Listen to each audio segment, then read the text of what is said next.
ये question TRE 2.0 में पूछा था, सिंपल सा स्केल का, ऑलरेडी इसको यूज किए थे। ये क्वेश्चन सेल्सियस फारेनहाइट पैमाने पे अवलोकन बराबर हो जाते हैं, अभी जस्ट बना, अब ये एस्टेट 2011 में जस्ट वो थे 25 डिग्री तापों का अंतर, एक क्वेश्चन बनाए थे टेम्परेचर डिफरेंस वाला। आज हम लोग बात करने वाले हैं हीट के बारे में और टेम्परेचर के बारे में। हीट क्या होता है, टेम्परेचर क्या होता है, टेम्परेचर के लिए कितने टाइप के स्केल्स होते हैं, मतलब किस किस स्केल में मापा जाता है। जैसे आप लोग देखते होंगे, जैसे आपको बॉडी टेम्परेचर मेजर करना होता है तो हम लोग किसे मापते हैं, 98 डिग्री फारेनहाइट में यूज करते हैं। एटमॉस्फेरिक प्रेशर टेम्परेचर को मेजर करना होता है तो किसे यूज करते हैं, डिग्री सेल्सियस में करते हैं। तो ये कन्वर्जन आपको नॉर्मली पूछा जाता है, तो आराम से पहले समझते हैं दोनों टॉपिक को, उसके बाद कन्वर्जन समझेंगे, उसके बाद प्रॉब्लम बात करेंगे, क्योंकि आपको पूछा गया है एग्जाम में। चलिए शुरू करते हैं किसकी कहानी, हीट, टेम्परेचर, या कह सकते हो उष्मा एवं ताप, या कहिए या तापमान कहिए, बात एक ही है। सबसे पहले अपना हीट या उष्मा होता क्या है, तो हीट क्या है, एनर्जी का एक फॉर्म है। उष्मा क्या है, ऊर्जा का एक रूप है, जो एक वस्तु से दूसरे वस्तु पर, मतलब one body to another body transfer किसके कारण होता है, टेम्परेचर डिफरेंस के कारण। मान लो कोई बॉडी अपने पास है, ठीक है, इसका टेम्परेचर मान लिया 70 डिग्री सेल्सियस है, और दूसरा बॉडी है, इसके पास क्या है, मान लिया 10 डिग्री सेल्सियस है। इन दोनों को यदि आप कांटेक्ट में लाओगे तो क्या होगा, हायर टेम्परेचर से लोअर टेम्परेचर की तरफ हीट का ट्रांसफर होगा, उष्मा का स्थानांतरण होगा। ठीक, एकदम छोटी सी बात है। तो कह सकते हैं heat is a form of energy transfer between two और more systems by virtue of temperature difference. किसके कारण उष्मा का स्थानांतरण होता है, तापमान में अंतर के कारण।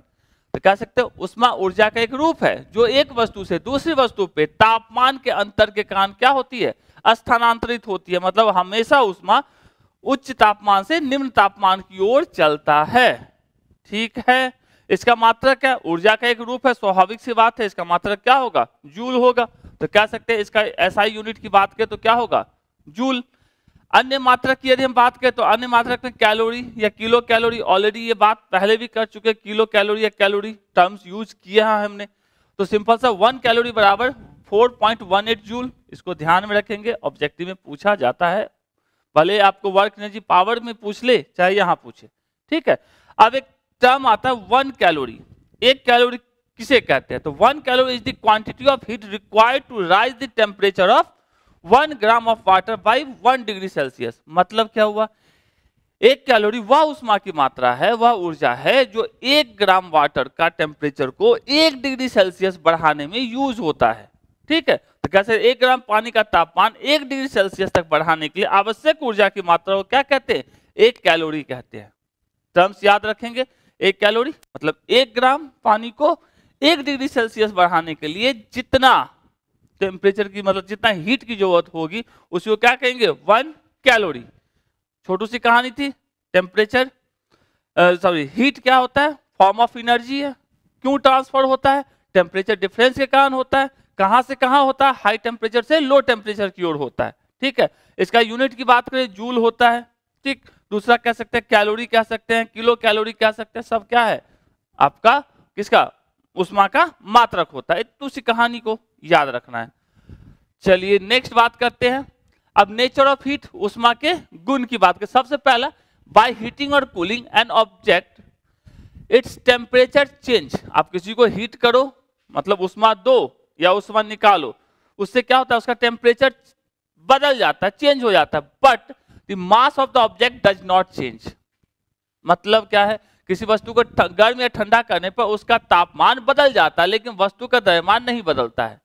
मास वही रहेगा, लेकिन उसका टेम्परेचर, यदि उष्मा देते हैं, यदि उष्मा दीजिएगा तो क्या हो, टेम्परेचर बढ़ेगा। यदि उष्मा उससे निकालोगे तो उस टेम्परेचर क्या हो जाएगा, घट जाएगा। आप कहोगे उष्मा कैसे निकलता है भैया, सवाल तो ये भी है ना।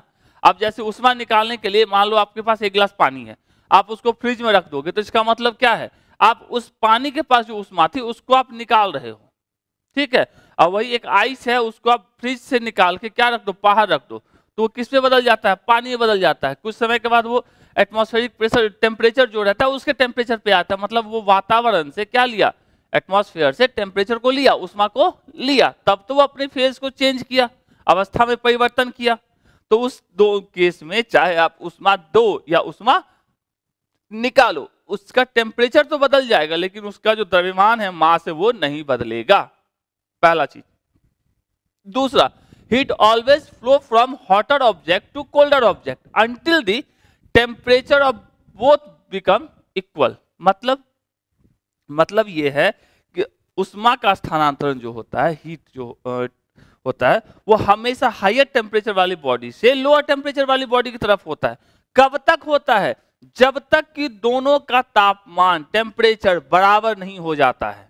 ठीक है, जैसे मान लीजिए आपका आइस है, ठीक है, आइस कितने पे था? मान लिया -10 डिग्री सेल्सियस पे था, उसको आपने फ्रिज से बाहर निकाला, उसको कहाँ रख दिया? हवा में रख दिया, तो क्या होगा? वो उष्मा लेना शुरू करेगा, लेते लेते लेते लेते पहले किसमें बदलेगा? वो -10 डिग्री सेल्सियस से 0 डिग्री सेल्सियस पे आएगा, फिर उसके बाद और उष्मा लेगा, तब वो किसे? बर्फ से बदल जाएगा, किसमें? पानी में। अब और उष्मा लेगा और जो एटमॉस्फेयर का टेम्परेचर है उस टेम्परेचर तक वो पहुंच जाएगा। जब तक नहीं पहुंच जाता तब तक उष्मा का स्थानांतरण होता रहेगा, लेकिन जो ही वो एटमॉस्फेरिक टेम्परेचर पे पहुंच जाएगा, ठीक है, तो उष्मा का आदान प्रदान क्या हो जाएगा? बंद हो जाएगा। ठीक, एकदम आसान सा। तो कह सकते हैं उष्मा हमेशा गर्म वस्तु से ठंडी वस्तु की ओर प्रवाहित होती है जब तक कि दोनों का तापमान बराबर ना हो जाए। Next, the volume of the substance increases on heating. किसी वस्तु को गर्म करने से उसका आयतन बदलता है। नॉर्मल केस में ऐसा होता है, कुछ केसेस ऐसे हैं जिसमें नहीं भी होता है। ठीक है, ऑलरेडी पढ़े थे सॉलिड के केस में। तो जैसे मान लो आपके पास, जैसे देखे होंगे रेलवे की जो पटरियां होती है, रेल लाइंस जो होती है, उसको देखे होंगे दो रेल लाइन के बीच में छोटा सा गैप छोड़ा जाता है। क्यों छोड़ा जाता है? कि गर्मी के टाइम में जो ही टेम्परेचर बढ़े तो जो अपने पास सॉलिड है उसमें एक्सपांसन जब होगा तो एक्सपांसन होने के कारण उसकी लंबाई बढ़ेगी, और लंबाई बढ़ेगी तो दोनों के बीच में यदि गैप नहीं रहेगा तो वो एक दूसरे को क्या करेंगे? पुश करेंगे। और गैप रहेगा तो उस गैप को जाके फिल कर देगा। तो पुश करने के टाइम में क्या होगा? पटरियां टेढ़ी हो जाएंगी, ट्रेन आएगा पलट जाएगा, संभावना ये बनती है। इसलिए हमेशा उष्मा लेने से क्या होता है? मैक्सिमम टाइम में उष्मा लेने से वस्तु का आयतन क्या हो जाता है? बदल जाता है। जैसे, ठीक है, यदि उष्मा आप किसी को देते हो तो, लेकिन समटाइम उष्मा निकालने से भी आयतन बदल जाता है। चलिए, heat loss by the hot body is equals to the heat gain by the colder body. मतलब गर्म वस्तु द्वारा दी गई उष्मा ठंडे वस्तु द्वारा प्राप्त उष्मा के बराबर होती है। मतलब हमने जितना उष्मा दिया है, मान लो हम गर्म वस्तु हैं, हमने किसी ठंडे वस्तु को जितना उष्मा दिया है तो जितना हमने दिया है उतना ही वो लेगा। ये कह सकते हैं ये ऊर्जा संरक्षण के सिद्धांत पर होता है, based on conservation of energy. मतलब जितना हॉटर बॉडी हीट देगा उतना ही कोल्डर बॉडी हीट लेगा। मतलब कहीं पर भी उष्मा का लॉस की बात नहीं करते हैं। ठीक है, आगे हम लोग टॉपिक पढ़ेंगे, उसके अंदर इसको यूज भी करेंगे। तो सारे पॉइंट्स क्लियर। सबसे पहले बात, टेम्परेचर चेंज के कारण हीट का ट्रांसफर होता है। कब तक होता है? जब तक कि दोनों का तापमान बराबर ना हो जाए। दूसरा, हमेशा हीट कहां से कहां? पहला क्या था?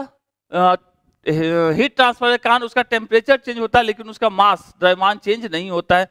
तीसरे की बात करें तो वॉल्यूम क्या होता है? हीट के लेने के कारण इंक्रीज करता है। ओके, और फोर्थ क्या कहता है? जितना हॉटर बॉडी हीट देगा, मतलब गर्म वस्तु जितनी ऊर्जा देगी उतना ही कोल्डर बॉडी हीट लेगा। तो दोनों दाएं बाएं हिंदी में लिखा हुआ है, इंग्लिश में लिखा हुआ है, तो उम्मीद करते हैं समझ में आया होगा। टोटल कितने? 4 पॉइंट्स है। ठीक है, नेक्स्ट, अब टेम्परेचर की बात करें। टेम्परेचर क्या होता है? Temperature define the degree of hotness और कोल्डनेस ऑफ ए बॉडी। मतलब सिंपल सा, किसी वस्तु का वह गुण जो बताती है कि वस्तु कितनी गर्म या ठंडी है, ताप कहलाता है। जैसे मान लो आप आइस को छूते हो तो क्या फील करते हो? वो ठंडा है। ठीक है, मतलब आप ये जानते हैं कि भैया ठंडा है, इसका मतलब क्या है? उष्मा कहां से? आपकी बॉडी से उस पर जा रही होगी तो आपको वो ठंडा फील करवाएगा। यदि आप किसी वस्तु को छूते हो, आप उसको छूने के बाद वो आपको गर्म लगता है, इसका मतलब क्या है? उससे उष्मा आपके बॉडी में आ रही होगी। ठीक है, तो सिंपल से ये क्या है? सिंपल सा कह सकते हैं, define the degree of hotness and coldness. जो जितना ज्यादा टेम्परेचर जिसका कम होगा उसको उतना ज्यादा ठंडा वो फील करवाएगा। जो जितना ज्यादा गर्म होगा, टेम्परेचर जितना ज्यादा हाई होगा वो उतना हॉट फील करवाएगा। तो कह सकते हैं किसी वस्तु का वह गुण जो बताते हैं कि वस्तु कितना गर्म या कितना ठंडा है, क्या कहलाता है? ताप कहलाता है, टेम्परेचर कहलाता है। कह सकते हैं next, two bodies are said to be in thermal equilibrium with each other when no heat flow from one body to another. मतलब क्या है? दो वस्तुओं को साम्यावस्था, तापीय साम्यावस्था की संतुलन की स्थिति में कहा जाता है। कब? जब दोनों में से किसी से भी ना ऊष्मा निकल रही हो ना कोई दूसरा वस्तु ऊष्मा ले रहा हो। तो क्या यदि दो वस्तु एक दूसरे के साथ तापीय संतुलन में है तो एक वस्तु से दूसरी वस्तु की ओर ऊष्मा का प्रवाह नहीं होगा। इससे पहले ही बताए थे तापीय संतुलन मतलब क्या, दोनों का टेम्परेचर सेम होगा। ये टेम्परेचर सेम होने के बाद ना लेगा ना देगा, सिंपल सा टेम्परेचर कांस्टेंट रहेगा। अब ताप का एसआई मात्रा की बात करें, एसआई यूनिट ऑफ क्या होता है, सिंपल सा केल्विन कह सकते हैं। सेल्सियस में भी इसको मेजर किया जाता है टेम्परेचर को, फ़ारेनहाइट में भी मेजर करते हैं। तो केल्विन, सेल्सियस, फ़ारेनहाइट किसी में भी आप कहीं भी कुछ भी लिखा हुआ मिल सकता है इसका यूनिट। ठीक है, नॉर्मली आपको यही पूछा भी गया अभी तक कि केल्विन को सेल्सियस से बदले या सेल्सियस को किस में फ़ारेनहाइट में बदले या फ़ारेनहाइट को केल्विन में बदल लीजिए, जिसको मन करे इधर से उधर करते रहिए बैठ के। ओके, तो एकदम आसान सा चीज है। हॉटनेस और कोल्डनेस क्या बताता है, टेम्परेचर को, टेम्परेचर डिफरेंस के कारण हीट का ट्रांसफर होता है। ठीक है, नेक्स्ट अब कुछ चीजें हैं जिसको आपको ध्यान में रखनी चाहिए। पहला चीज, theoretically low temperature is absorbed absolute zero which is 0 kelvin. जो सबसे लोएस्ट पॉसिबल थ्योरेटिकली टेम्परेचर होता है वो कितना होता है, एब्सोल्यूट जीरो। एब्सोल्यूट जीरो का मतलब होता है 0 केल्विन। 0 केल्विन को एब्सोल्यूट जीरो टेम्परेचर कहते हैं, और यही 0 केल्विन बन जाता है -273.15 डिग्री सेल्सियस। तो कह सकते हैं सैद्धांतिक रूप से न्यूनतम तापमान परम शून्य ताप है जो 0 केल्विन होता है। दूसरा, highest possible temperature achieve in laboratory, मतलब हम लोग जो फाइंड किया हाईएस्ट पॉसिबल टेम्परेचर वो है 10⁸ केल्विन, और जो सबसे लोएस्ट पॉसिबल टेम्परेचर जो फाइंड किया वो है 10⁻⁻8 केल्विन। ठीक है, तो कह सकते प्रयोगशाला में प्राप्त अधिकतम संभव तापमान बराबर कितना, 10⁸ केल्विन होता है, जबकि न्यूनतम ताप कितना होता है 10⁻⁻8 केल्विन रहता है। Okay, temperature of the core of the sun, sun का जो कोर है, सूरज बाबा का जो कोर है उसका टेम्परेचर 10⁻7 केल्विन रहता है, जबकि उसके सरफेस का जो टेम्परेचर होता है वो 6000 केल्विन होता है। मतलब सरफेस का टेम्परेचर कम होता है, किसके रिस्पेक्ट में, कोर के रिस्पेक्ट में। अर्थ के भी तो सेम कहानी है ना, अर्थ के सरफेस का टेम्परेचर लो है इसलिए तो हम लोग टिके हुए हैं। इसके कोर में चले जाए तो सुने होंगे कि भाई वहां पे जो रॉक्स भी होते हैं, पत्थर भी जो होते हैं वो भी मोल्टेन स्टेट में पाए जाते हैं, मतलब इतना ज्यादा टेम्परेचर है। ठीक है, एक्चुअली कोई गया नहीं है सेंटर पे, लेकिन एक क्या है अनुमान है कि ऐसा ऐसा कहानी चल रहा है, क्योंकि बहुत सारी चीजें अर्थ के ऊपर जिसके थ्रू हम लोग ये डिसाइड करते हैं। मतलब ये अर्थ के सरफेस से ऊपर जाना बहुत आसान है विथ रिस्पेक्ट किसके, अर्थ के सरफेस के नीचे जाना।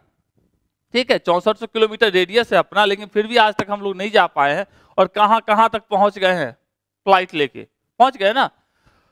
चलिए, तो कह सकते हैं सिंपल सा नॉर्मल टेम्परेचर ऑफ, चलिए ये तो हो गया किसकी कहानी, सूर्य के केंद्रीय भाग का तापमान इतना होता है, जबकि बाहरी सतह का तापमान 6000 केल्विन रहता है। ठीक है, normal temperature of human body को कह सकते हैं केल्विन में कहेंगे 310.15 केल्विन या 37 डिग्री सेल्सियस या 98.6 डिग्री फ़ारेनहाइट। अभी जस्ट बोले थे कि जो बॉडी का टेम्परेचर हम लोग जो अपना थर्मोमीटर मिलता है उसमें किस में मापते हैं, फ़ारेनहाइट में मापते हैं, जबकि एटमॉस्फेयर का टेम्परेचर जब भी देखोगे तो डिग्री सेल्सियस में लिखा हुआ रहता है।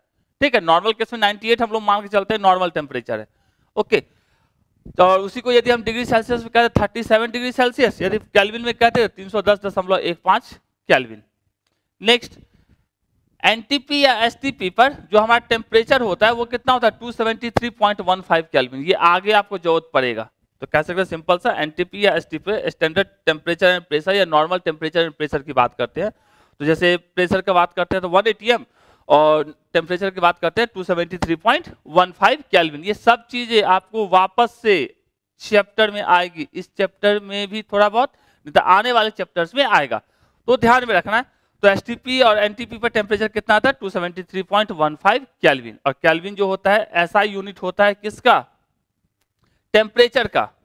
ध्यान रखेंगे, कहीं लिखे थे ना एसआई यूनिट, एसआई मात्रा क्या होता है केल्विन। ठीक है, एसआई यूनिट क्या होता है, केल्विन होता है। और भी यूनिट्स की बात करें, सेल्सियस भी होता है, फ़ारेनहाइट भी होता है। ठीक है, लेकिन एसआई यूनिट क्या होता है, जो 7 फंडामेंटल्स यूनिट है, मूल मात्रक है, उसमें टेम्परेचर का यूनिट क्या होता है, केल्विन रहता है। तुम ध्यान में रखना है। चलिए आगे बात करते हैं। देखिए किसी भी स्केल को, जैसे केल्विन स्केल है, चाहे आप कह सकते हैं डिग्री सेल्सियस स्केल है, चाहे आपको फ़ारेनहाइट स्केल है, इसके लिए अपने को 2 पॉइंट की जरूरत पड़ती है, जिसको एक को कहा जाता है अपर फिक्स्ड पॉइंट, दूसरे को कहा जाता है लोअर फिक्स्ड पॉइंट। ठीक है, अपर फिक्स्ड पॉइंट मतलब ऐसा टेम्परेचर पे जहां पे लिक्विड कन्वर्ट होता है सॉलिड में, लिक्विड कन्वर्ट होता है वेपर में, उसको कहते हैं क्या चीज, अपर फिक्स्ड पॉइंट। और जहां पे सॉलिड कन्वर्ट होता है किसमें, लिक्विड में, उसको कहते हैं लोअर फिक्स्ड पॉइंट। ये 2 टर्म को याद रखेंगे। तो सिंपल सा यदि हम बात करते हैं वाटर के केस की बात कर लेते हैं, ठीक है, तो इसके यदि हम अपर फिक्स्ड पॉइंट की बात करते हैं तो क्या लिखते हैं, अपर फिक्स्ड पॉइंट कितना होता है, मतलब जहां पे लिक्विड वेपर में कन्वर्ट होगा, मतलब 100 डिग्री सेल्सियस। और जबकि लोअर फिक्स्ड पॉइंट की बात करते हैं तो कितना होगा, 0 डिग्री सेल्सियस। ठीक है, आप समझते हैं। To construct a scale of temperature 2 fixed points are taken, 2 fixed point को लेते हैं। सबसे पहले first fixed point is the freezing point, मतलब जहां आइस पॉइंट, जहां पे वाटर आइस में कन्वर्ट होता है, या कह सकते हैं आइस वाटर में कन्वर्ट होता है, of water it is called lower fixed point, मतलब वाटर कितने में कन्वर्ट होता है, 0 डिग्री सेल्सियस पे। दूसरा कह सकते हैं second fixed point is the boiling point या स्टीम पॉइंट, मतलब जहां पे अपना वाटर जो है किसमें, वेपर में कन्वर्ट होता है, उसको क्या कहेंगे, अपर फिक्स्ड पॉइंट। तो अपर फिक्स्ड पॉइंट कब मिलेगा, is called upper fixed point. और अपर फिक्स्ड पॉइंट कितने पे वाटर स्टीम में कन्वर्ट होता है, 100 डिग्री सेल्सियस पे, तो इसको लिख सकते हैं अपर फिक्स्ड पॉइंट। तो प्रथम नियत बिंदु जल का हिमांक बिंदु होता है, जिसे न्यूनतम नियत बिंदु LFP भी कहते हैं, और दूसरा नियत बिंदु जल का क्वथनांक बिंदु होता है, इसे उच्च नियत बिंदु UFP भी कहते हैं। अपर फिक्स्ड पॉइंट और लोअर फिक्स्ड पॉइंट 2 टर्म याद है, ठीक है, तो इसको अलग अलग स्केल के टर्म में अलग अलग रहता है। तो वाटर के केस में या बात करें डिग्री सेल्सियस के केस में यदि हम बात करें तो 0 degree Celsius lower fixed point है और 100 डिग्री सेल्सियस क्या है, अपर फिक्स्ड पॉइंट है। इतना ध्यान में रखना है। और यदि कभी नहीं दिया जाता है डिग्री सेल्सियस में वाटर के केस में, तो आप इतना अपने कॉमन सेंस से यूज करेंगे। ठीक है, boiling point, steam point, ice point, ये सब पता ही होगा। आइस पॉइंट का मतलब क्या, जहां पे आपका वाटर किसमें कन्वर्ट होना शुरू हो जाता है, सॉलिड में, आइस में बदलना शुरू हो जाता है उस टेम्परेचर को। स्टीम पॉइंट जहां पे कह सकते हैं जहां पे आपका वाटर स्टीम में बदलना शुरू हो जाता है, भाप में बदलना शुरू हो जाता है, उसको क्या कहते हैं, स्टीम पॉइंट कहते हैं। ओके, चलिए नेक्स्ट, जैसे अपने पास यहाँ पे 4 स्केल दिया गया है जिससे आपको टेम्परेचर मेजर करते हैं। नॉर्मली अपने को 3 की जरूरत पड़ती है। सबसे पहले सेल्सियस स्केल, दूसरा फ़ारेनहाइट, तीसरा केल्विन और चौथा र्यूमर स्केल। ठीक है, र्यूमर स्केल नॉर्मली नहीं अभी तक पूछा गया, पूछ सकता है। तो इसके लिए symbol degree Celsius, degree Fahrenheit, kelvin और डिग्री र्यूमर की बात करें। इससे लोअर फिक्स्ड पॉइंट की वाटर का तो याद ही है, डिग्री सेल्सियस में क्या रहता है। तो 0 डिग्री सेल्सियस होता है किसका, डिग्री सेल्सियस स्केल में, जबकि फ़ारेनहाइट स्केल में 32 डिग्री सेल्सियस रहता है। देख रहे वाटर का फ्रीजिंग पॉइंट फ़ारेनहाइट स्केल में कितना होता है, 32 डिग्री सेल्सियस, जबकि केल्विन स्केल में 273.15 लिख सकते हैं, 273.15। तो 273.15 लिखिए या 273 केल्विन। चौथा र्यूमर स्केल में भी ये कितना होता है, 0 रहता है। तो 0 तो र्यूमर में नहीं दिखा है, नॉर्मली 3 की ही बात होती है। तो ये सब क्या है, लोअर फिक्स्ड पॉइंट, या कह सकते हैं सिंपल सा वाटर का फ्रीजिंग पॉइंट है। ठीक है, जब डिग्री सेल्सियस में लिखोगे तो 0, फ़ारेनहाइट में लिखेंगे तो 32, केल्विन में लिखेंगे तो 273। ओके, उसी तरह अपर फिक्स्ड पॉइंट मतलब बॉइलिंग पॉइंट की बात हो रही है, तो बॉइलिंग पॉइंट 100 डिग्री सेल्सियस होता है। उसी को यदि आप फ़ारेनहाइट में लिखेंगे तो 212 डिग्री सेल्सियस होगा, जबकि 373 केल्विन स्केल में रहेगा। और यदि हम र्यूमर स्केल में बात करें तो 80 डिग्री र्यूमर स्केल में रहेगा। अब यदि देखोगे तो हर एक में डिवीजन की बात करें, कितने पार्ट्स हैं, 0 से 100 कितने पार्ट्स, 100 पार्ट्स। 32 से 212 180 पार्ट्स, 273 से 373 100 पार्ट्स, और 0 से 80 80 पार्ट्स। मतलब कितने पार्ट्स में डिवाइड किए गए हैं, ये नंबर ऑफ पार्ट्स बताया जा रहा है। 0 से 100 पे कितने, 100 ही होंगे ना। 32 से 212 के बीच में 180 होगा, 180 जोड़ेंगे तो हो जाएगा। 32 में जोड़ देते हैं, 3 9 10 11, हाँ 180 हो जाएगा। उसी तरह 273 और 373 के बीच का डिफरेंस कितना, 100। तो 100 पार्ट्स में नंबर ऑफ पार्ट्स की बात करें तो 80 और 0 के बीच कितना, 80 पार्ट्स होंगे। तो सिंपल से याद रखना है, वाटर का जो फ्रीजिंग पॉइंट होता है वो कितना, फ़ारेनहाइट में 32 डिग्री सेल्सियस में 0 और केल्विन में 273.15। ठीक, वही वाटर का जो बॉइलिंग पॉइंट होता है, ठीक है, भाप बनना जिस समय शुरू होता है, वो फ़ारेनहाइट में 212 डिग्री फ़ारेनहाइट, डिग्री सेल्सियस में 100 डिग्री सेल्सियस, जबकि केल्विन में 373.15, मतलब 100 जोड़ दिए। ठीक, और एब्सोल्यूट जीरो, याद होगा एक टर्म देखे थे वहां पे मैं लिखा था 0 केल्विन को एब्सोल्यूट बोला जाता है। वही हम यदि डिग्री सेल्सियस से बात करते तो उसको लिखते हैं -273.15 डिग्री सेल्सियस। किसमें? डिग्री सेल्सियस में। उस तरह फ़ारेनहाइट में बोलते तो -459.6 डिग्री फ़ारेनहाइट। तो ये एब्सोल्यूट जीरो टर्म भी याद रखेंगे, कितना को कहा जाता है? 0 केल्विन को एब्सोल्यूट टेम्परेचर कहते हैं, इतना ध्यान में रखना, इससे पहले भी कहीं पे लिखे हैं। ओके, तो ये टेबल थोड़ा सा ध्यान में रखना है, ठीक। नेक्स्ट, अब जो भी अपने पास थे उन सब में रिलेशन क्या रहता है, जैसे डिग्री सेल्सियस में, फ़ारेनहाइट में, केल्विन में, र्यूमर में, इस सब में क्या रिलेशन। यदि किसी एक स्केल में आपको टेम्परेचर की वैल्यू दे के रखा है तो दूसरे स्केल में कैसे आप निकालोगे, उसके लिए आपको इसको याद रखना पड़ेगा, ठीक है। टेबल को याद रखना पड़ेगा। सिंपल सा नीचे वाले को याद रख लीजिए, कैसा? C/5, ठीक है, is equal to F-32/9। F मतलब Fahrenheit scale, C for degree Celsius scale, K for Kelvin scale, R for Reaumur scale, ठीक। C/5 F-32/9 K-273/5। जैसे मान लो आपको कोई भी टेम्परेचर डिग्री सेल्सियस में दिया है और आप चाहते हो केल्विन में निकालना, ठीक। जैसे मान लीजिए आपको टेम्परेचर दे के रखा है कितना? 10 डिग्री सेल्सियस, ठीक है, और आपको टेम्परेचर पूछ रहा है किसमें? पूछा जा रहा है केल्विन स्केल में कितना होगा। तो रख लेते हैं, किसको किसको जरूरत पड़ेगा? एक पहले वाले की और तीसरे वाले की, केल्विन वाले की। तो इसको रख लेंगे कितना? C/5 is equal to K-273.15 divided by 5। 5 से 5 खत्म, तो यहां से क्या मिला? C is equal to K-273.15। तो केल्विन में क्या आ जाएगा? K equal to C plus 273.15 और 10 जोड़ देंगे तो कितना हो जाएगा? 283.15।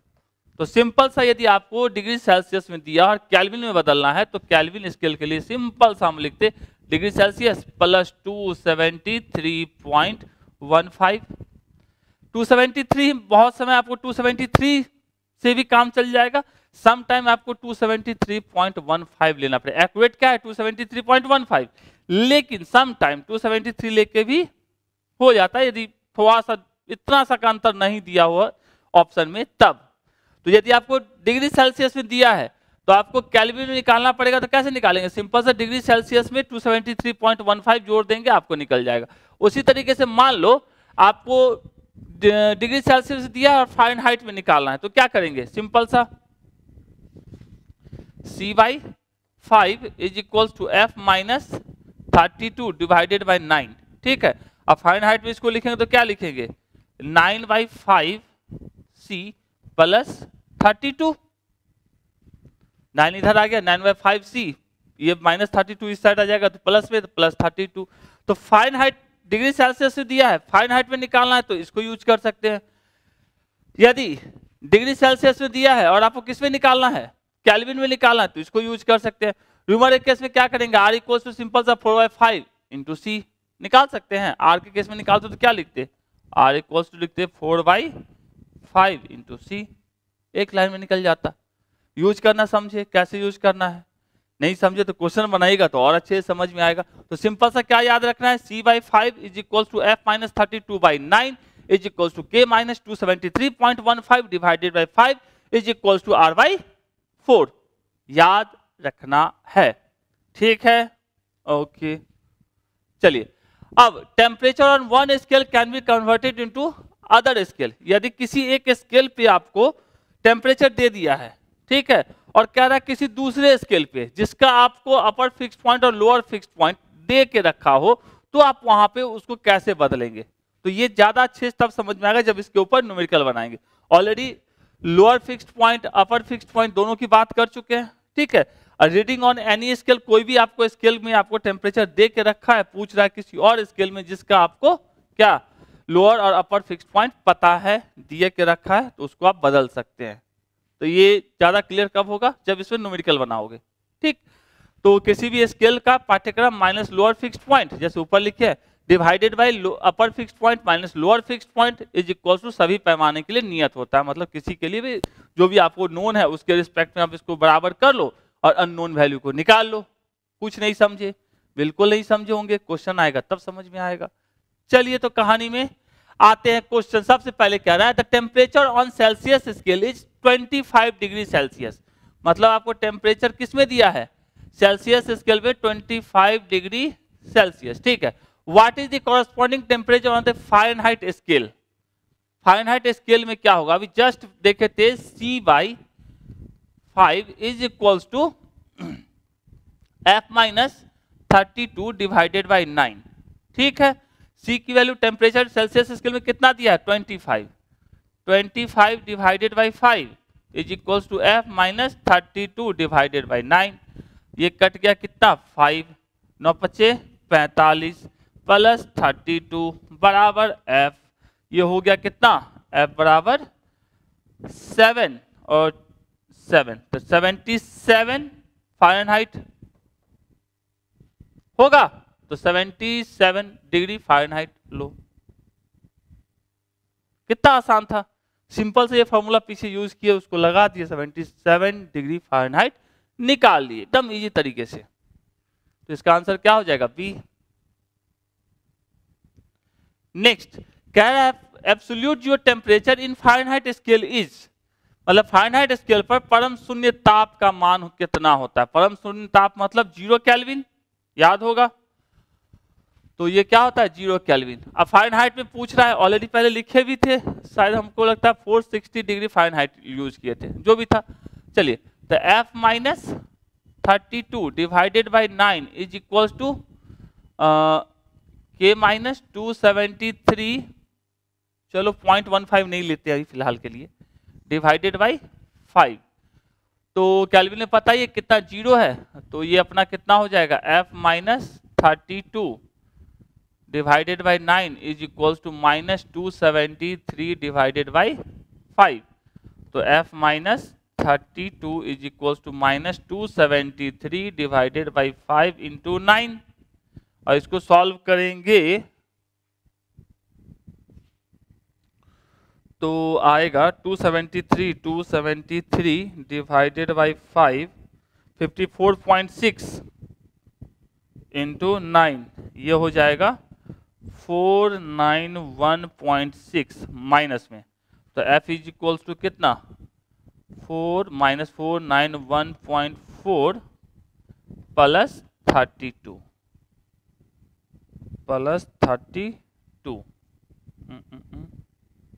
माइनस 32, तो 459, ये हो जाता है -459.4, तो इसको लिख सकते हैं -460 डिग्री फारेनहाइट।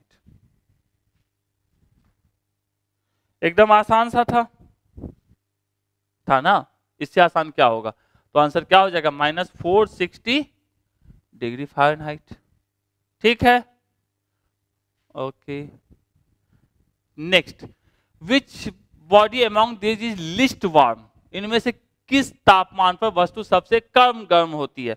मतलब आपको TA, TB, TC और TD 4 टेम्परेचर दे के रखा है, चारों में से कौन सा टेम्परेचर सबसे लो है। तो उसके लिए क्या करना पड़ेगा, एक दिया डिग्री सेल्सियस में, एक दिया केल्विन में, ये दिया फारेनहाइट में, ये दिया फारेनहाइट में। तो हम क्या करेंगे, सारे के सारे लोगों को किसी एक स्केल में बदल लेंगे, चाहे डिग्री में बदलो, केल्विन में बदलो, फारेनहाइट में बदलो, जिसमें मन करे उसमें बदलो। और उसके बाद देखेंगे भैया सबसे छोटा कौन, तो ये तो आप बदल सकते हैं, तो बनाइएगा इसको, और आंसर क्या आएगा इसका बी आएगा, TB। बनाइएगा, एकदम इजी है कन्वर्ट करना। नेक्स्ट है केल्विन स्केल पर 0 डिग्री सेल्सियस का सत्य मान कितना होता है। 0 डिग्री सेल्सियस केल्विन में कितना होता है, बना सकते हैं ये भी ना। डिग्री सेल्सियस में कितना देके रखा है 0 डिग्री सेल्सियस केल्विन के लिए, तो मतलब C/5 इज इक्वल्स टू कितना K-273.15 डिवाइडेड बाई 5, या सिंपल सा केल्विन में क्या लिखते हैं C+273.15, और C का वैल्यू कितना दिया है 0, तो आंसर क्या हो जाए 273.15। तो यहाँ पे देखेंगे 273.15 केल्विन भी है, 273.00 केल्विन भी है। तो यहाँ पे एक्यूरेट को हम यूज करेंगे, ठीक है। यहाँ पे डायरेक्ट 273 यूज नहीं कर लेंगे, यहाँ पे क्या करेंगे, क्योंकि सारा आंसर जो एकदम बहुत ही क्लोज है, एक दूसरे के पास है, तो एक्यूरेट के साथ चलेंगे तो क्या आंसर आएगा 273.15, ठीक है। नेक्स्ट यदि एक वस्तु का ताप इतना फ़ारेनहाइट तब इसका ताप सेंटीग्रेड में क्या होगा, डिग्री सेल्सियस में क्या होगा, डिग्री सेल्सियस में ही समझ लो। तो सेंटीग्रेड या डिग्री सेल्सियस में क्या होगा, तो डिग्री सेल्सियस से आप निकाल सकते हैं क्या होगा, सेंटीग्रेड भी समटाइम कहते हैं, डिग्री सेल्सियस भी कहते हैं, ये निकल जाएगा, कोई बड़ी बात नहीं है, ये बनाएंगे खुद से। किसी ताप पर, किस ताप पर, एट व्हाट टेम्परेचर, सेंटीग्रेड या सेल्सियस, यहाँ लिखे ना सेंटीग्रेड या सेल्सियस एक ही बात है, और Fahrenheit reading are the same, मतलब फ़ारेनहाइट पे भी और डिग्री सेल्सियस दोनों पे सेम टेम्परेचर को शो करेगा, मतलब वैल्यू क्या होनी चाहिए, सेम। तो क्या तकलीफ है, तो इसके लिए कुछ नहीं करेंगे, सिंपल सा सेल्सियस वाले और फ़ारेनहाइट वाले में रिलेशन क्या उसको लिख लेते हैं, क्या होता है C/5 is equals to Fahrenheit में क्या होता है F-32 डिवाइडेड बाई कितना 9। तो मान लिया T टेम्परेचर पे होता है तो T/5 is equals to T-32 divided by 9। अब इसको यदि सॉल्व किया जाए तो ये हो जाएगा 9T is equals to 5T minus, और ये 5 से हो जाएगा 10, 5 या 15 16, यही होगा ना, ठीक है। अब ये इस साइड आ जाएगा तो हो जाएगा ये 4T इज इक्वल्स टू -160, तो T इज इक्वल्स टू कितना -40 होगा, तो -40, तो -40 डिग्री, मतलब सिंपल सा कह रहा है डिग्री सेल्सियस और फ़ारेनहाइट में किस टेम्परेचर पे दोनों की वैल्यू सेम रहेगी। तो एक फॉर्मूला लिख लिए, दोनों का वैल्यू को सेम कर लिए, T मान लिए और उसको यूज कर लिए, बात खत्म हो गया। नेक्स्ट कह रहा है on centigrade scale the temperature of body increase by 30 degree, the increase in temperature on Fahrenheit scale is. ये क्वेश्चन अच्छा है, ठीक है, इसी टाइप का एक क्वेश्चन आपको पूछा भी है तो उसको आप खुद से फिर से बनाइएगा, ठीक है। तो कह रहा है on centigrade scale the temperature of a body increase by 30 degree. मान लो डिग्री सेल्सियस का स्केल है, इसमें मान लिया टेम्परेचर क्या था T, इसको मान लो T1 ले लिए, इसको इंक्रीज किया गया है T1 प्लस कितना डिग्री से 30 डिग्री से, ठीक है, सेल्सियस स्केल में। अब दूसरा कह रहा है फ़ारेनहाइट स्केल में, डिग्री फ़ारेनहाइट स्केल में बात करें तो इसका टेम्परेचर कुछ अलग होगा, सेम टेम्परेचर को यदि फ़ारेनहाइट में बदलेंगे तो कुछ अलग होगा, तो इसको हम मान लिया T1 डैश मान लो, ठीक है। तो ये कितना होता T1 डैश प्लस कुछ क्या बोल रहा है इंक्रीज इन टेम्परेचर, मान लिया हमने X टेम्परेचर इंक्रीज होगा इसके केस में, किसके केस में फ़ारेनहाइट के केस में। पहला केस था T1 टेम्परेचर में क्या किए on A centigrade scale the temperature of body increase by 30, मतलब सेंटीग्रेड स्केल मान लो T1 था उसको 30 बढ़ा दिया गया, मतलब T1 प्लस 30 कर लिए। उसका दूसरा फ़ारेनहाइट स्केल में कह रहा है कि कितना टेम्परेचर चेंज होगा, तो T1 जो फ़ारेनहाइट में होगा उसकी वैल्यू अलग होगी, इसलिए हम T1 डैश मान लिए। उसको कितना से बढ़ाना है, X से यदि हम बढ़ाएंगे तो जाके इसके बराबर होना चाहिए। तो अपने को पता है किसमें डिग्री सेल्सियस और फ़ारेनहाइट स्केल में क्या रिलेशन पता था, सिंपल सा पता था C/5 is equals to F-32 divided by 9। तो यदि हम फ़ारेनहाइट स्केल में लिखते तो क्या लिखते 9/5 C प्लस 32 लिखते, यही ना लिखते इसको सॉल्व करके। तो T1 किस में है डिग्री सेल्सियस में और T1 डैश किस में है फ़ारेनहाइट में है, तो हम यहां से क्या लिख सकते हैं इसके हिसाब से फ़ारेनहाइट स्केल का मतलब T1 dash is equals to कितना डिग्री सेल्सियस के बराबर, तो लिख सकते हैं इसको 9/5 T1 प्लस कितना 32 लिख सकते हैं ना इसके हिसाब से। उसी तरीके से ये जो इतना बढ़ा है उसी के हिसाब से इसको भी बढ़ना है, लेकिन इसको किस में बढ़ना है फ़ारेनहाइट में, तो इसको चलिए इक्वेशन 1 मान लेते हैं। और दूसरा इसका T1 डैश प्लस X किस में फ़ारेनहाइट में, अब सेल्सियस में कितना था इसी की वैल्यू T1 प्लस 30, तो इसको लिख लेते हैं इज इक्वल्स टू 9/5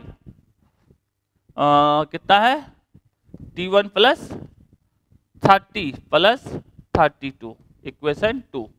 फिर से समझिएगा ये इक्वेशन अपने को पता है T1 डिग्री सेल्सियस से था, T1 डैश फ़ारेनहाइट में था, तो इसको फ़ारेनहाइट में बदलेंगे तो कैसे बदलेंगे इसी फॉर्मूला से। तो T1 को डिग्री सेल्सियस में तो डिग्री सेल्सियस C की जगह पर रखे और T1 डैश फ़ारेनहाइट में था तो इसको फ़ारेनहाइट में रखे, तो इस रिलेशन से ये बदला जाएगा। उस तरह जब इसको टेम्परेचर को बढ़ाए तो बोल रहा है कि भैया फारेनहाइट में कितना बढ़ेगा, तो जितना इस डिग्री सेल्सियस के हिसाब से बढ़ेगा उसी को कन्वर्ट करते तो फारेनहाइट में बदलता, यही ना होता। तो ये डिग्री सेल्सियस में, ये फारेनहाइट में, तो डिग्री फारेनहाइट में T1 डैश प्लस एक्स और फारेनहाइट में T1 प्लस 30, T1 प्लस 30 सी की जगह पर रख दिए। अब इस दोनों को सॉल्व करना है।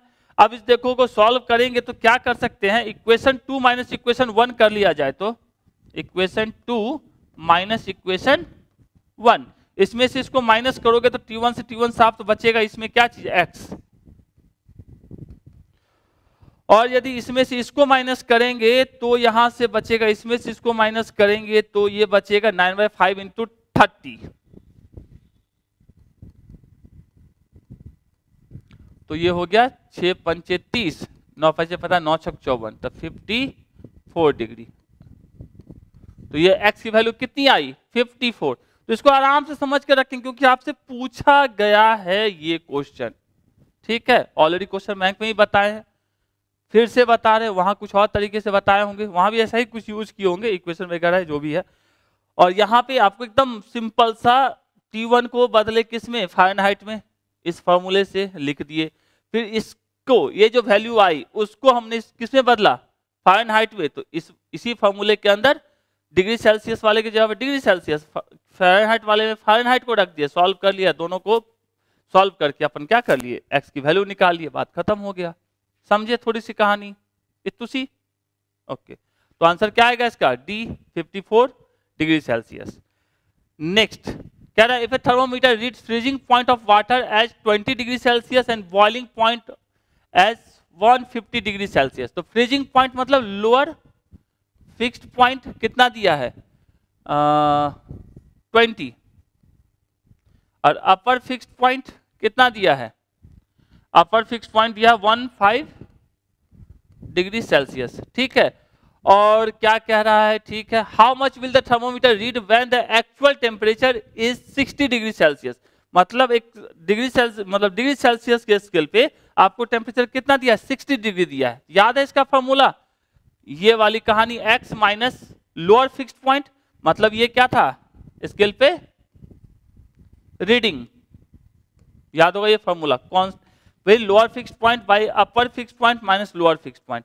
अब सबसे पहले जो नया वाला स्केल है जिसमें 20 डिग्री सेल्सियस क्या है हिमांक बिंदु है और 150 डिग्री क्वथनांक है, उस स्केल की बात करते हैं। तो न्यू स्केल के लिए हम लिखते, तो क्या हमको तो इसमें चाहिए x की वैल्यू चाहिए, किसकी वैल्यू चाहिए 60 डिग्री जो आपको डिग्री सेल्सियस है उसके रिस्पेक्ट में, इस पे जिसपे 20 डिग्री और 150 डिग्री अपर और लोअर फिक्स्ड पॉइंट है, तो उसके लिए हमको x निकालना है। तो x बराबर क्या लिखते हैं, x minus lower fixed point कितना है, लोअर फिक्स्ड पॉइंट है 20, अपर फिक्स्ड पॉइंट है 150 माइनस लोअर फिक्स्ड पॉइंट है 20। अब हम दूसरे साइड ये किस में दिया है, डिग्री सेल्सियस में दिया है, दूसरे साइड हम डिग्री सेल्सियस का स्केल यूज करेंगे। तो क्या लिख सकते हैं, डिग्री सेल्सियस में 60 डिग्री दिया है और लोअर फिक्स्ड पॉइंट 0 होता है, अपर फिक्स्ड पॉइंट 100 होता है और 0। डिग्री सेल्सियस में 0 डिग्री होता है ना, किसके लिए, वाटर के लिए, इसमें नहीं लिखा है का, वाटर के लिए। तो चलो अब इसको सॉल्व किया जाए, तो ये हो जाएगा x minus 20 divided by 130 is equals to 60/100। ये से ये साफ, तो यहां से हो जाएगा x minus 20 is equals to 6 into 13, ठीक है। तो इसको सॉल्व किया जाए, 13 इंटू 6 प्लस 20, ये हो जाएगा 98। तो x बराबर कितना हो जाएगा 98 होगा, तो 98। तो समझे इसको यूज करना, उस समय बोले थे जो नया स्केल दिया है उसका आपको लोअर फिक्स्ड पॉइंट अपर फिक्स्ड पॉइंट दे के रखा है, ठीक है, लोअर फिक्स्ड पॉइंट और अपर फिक्स्ड पॉइंट दे के रखा, और पूछ रहा है कि इसमें यदि किसी दूसरे स्केल में आपको 60 डिग्री दे के रखा था, इस स्केल के हिसाब से वो टेम्परेचर कितना होगा, ठीक है। तो हम इसको किसमें डिग्री सेल्सियस में दे के रखा था, डिग्री सेल्सियस के हिसाब से लोअर फिक्स्ड पॉइंट 0 होता है और अपर फिक्स्ड पॉइंट कितना होता है 100 होता है, इस दोनों को बराबर कर लिए क्योंकि कांस्टेंट रहता है, और इसको पुट करके निकाल लिया x की वैल्यू 98। समझे थोड़ी सी कहानी, ओके। नेक्स्ट क्या रहा है, ऑन ए न्यू स्केल देखो of temperature which is linear and call it W scale, ठीक है। तो freezing point and boiling point इतना इतना, फ्रीजिंग पॉइंट और बॉइलिंग पॉइंट दे के रखा है, तो फिर से ठीक। Respectively what will be the temperature on the new scale corresponding to the temperature of 39 degree Celsius on the Celsius scale. यहाँ तो सब कुछ क्लियर लिख के दिया है। तो ताप मापने के लिए नई स्केल W जो रेखीय है पर जल का हिमांक और गलनांक बिंदु क्रमशः इतना और इतना है, सेल्सियस स्केल पर ताप इतना डिग्री सेल्सियस के संगत नई स्केल पर ताप क्या होगा, ये उसके रिस्पेक्ट ज्यादा क्लियरिटी के साथ दिया। तो सेम कहानी क्या करेंगे, x इसका लोअर फिक्स्ड पॉइंट कितना दिया भैया 39 divided by upper fixed point 239 minus 39, water के डिग्री सेल्सियस में दिया तो मतलब 39 माइनस 0 डिवाइडेड बाई 100 माइनस 0, ये हो गया कितना x माइनस 39 डिवाइडेड बाई ये चला जाएगा तो 200 इज इक्वल्स टू 39 बाई 100, 1 2 1 2, तो ये हो गया x minus 39 is equals to 2 into 39। तो x बराबर सिंपल सा करते 39 इंटू 3 कर लो सीधा सीधी, तो 39 इंटू 3 तो 117, सॉल्व करेंगे कितना आएगा 117, आंसर क्या होगा इतना। समझे थोड़ी सी कहानी को, तो 117। नेक्स्ट एक मरकरी थर्मोमीटर हिमांक बिंदु इतना और भाप बिंदु इतना रखे 40 डिग्री सेल्सियस ताप पर इस थर्मामीटर का माप क्या होगा। सेम कहानी आप ये खुद से बनाइए। कह रहा है ट्रिपल पॉइंट, ये देखो ट्रिपल पॉइंट हम लोग आगे पढ़ेंगे इसी टॉपिक के अंदर। तो ट्रिपल पॉइंट के लिए आपको दो टेम्परेचर दे के रखा है, किसके लिए, नियॉन और कार्बन डाइऑक्साइड के लिए। तो express this temperature on Celsius and Fahrenheit, convert करना आता है, कन्वर्ट करेंगे। इसका आंसर, चलो आंसर यहाँ नहीं दिए हैं, आपको पीडीएफ में इसका आंसर दे दिया जाएगा, ठीक है। ओके, अब जैसे ये क्वेश्चन TRE 2.0 में पूछा था, सिंपल सा स्केल का, ऑलरेडी इसको यूज किए थे। ये क्वेश्चन सेल्सियस फ़ारेनहाइट पैमाने पे अवलोकन बराबर हो जाते हैं, अभी जस्ट बनाए हैं, टी मान के, स्मॉल टी मान के, इसको बनाएंगे। इसका आंसर क्या आएगा, नन आना चाहिए। देखिएगा बना के, ये तो बनाए हैं, सेम ही क्वेश्चन बनाए हैं। अब ये एस्टेट 2011 में जस्ट वो थे 25 डिग्री तापों का अंतर, एक क्वेश्चन बनाए थे टेम्परेचर डिफरेंस वाला, जहाँ पे T1 डैश, ठीक है, T1 प्लस x जोड़े थे, x की वैल्यू निकाले थे। सेम कहानी वही है और कुछ नहीं है इसके अंदर। उसी तरीके से इसको शायद हमको लगता है वही है, 25 डिग्री वाली थे, बता देते हैं फिर भी 25 डिग्री सेल्सियस वाली कहानी। ये या 30 डिग्री से बढ़ता था और उस क्वेश्चन में क्या है 25 डिग्री से बढ़ता है। सेम जैसे इसको बनाए एज इट इज उसको आपको बनाना है। तो ऑलरेडी बना हुआ तो है, लेकिन फिर भी फिर से ट्राई कीजिएगा, ठीक है। तो नेक्स्ट क्लास में हम लोग बात करेंगे थर्मल एक्सपांशन की। तो उम्मीद करते हैं समझ पाए होंगे कि टेम्परेचर को मतलब डिग्री स्केल में कैसे कन्वर्ट करते हैं, टेम्परेचर क्या होता है, हीट क्या होता है, ठीक है। तो फटाफट बनाइए जो आपके लिए दिया गया है, सारे क्वेश्चन खुद से बनाइए, वीडियो बाद में देखिएगा, पहले क्वेश्चन को खुद से सॉल्व करने का कोशिश कीजिए, ठीक है। मिलते हैं अगली कहानी में, किसमें, थर्मल एक्सपांशन में, मतलब किसी को हीट देने से उसका लेंथ कैसे बढ़ जाता है, एरिया कैसे बढ़ जाता है, वॉल्यूम कैसे बढ़ जाता है, उसके बारे में बात करेंगे, ठीक है। Thank you.